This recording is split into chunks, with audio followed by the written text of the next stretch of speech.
I am the Tofu Golem. Please enjoy the video.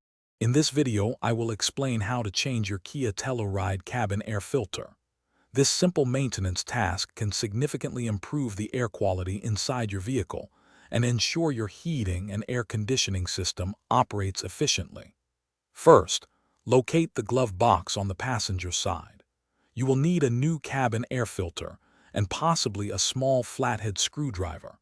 Always make sure your vehicle is turned off before you start working on it for safety. Now, let's access the filter housing. Begin by completely emptying the glove box of all its contents. Next, carefully detach the small dampener arm found on the right side of the glove box. With the dampener arm free, gently press inward on the two side tabs of the glove box.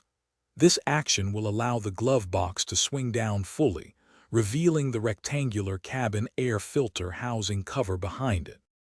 With the housing exposed, you are ready to replace the filter. Locate the two small retaining clips on the filter housing cover and unclip them. Gently pull the old cabin air filter straight out of its slot.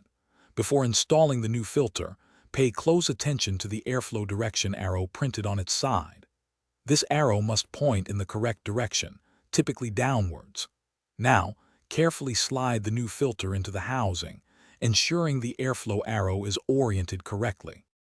To finish, reattach the filter housing cover, making sure both retaining clips snap firmly into place. Next, push the glove box back up into its original position until it clicks securely.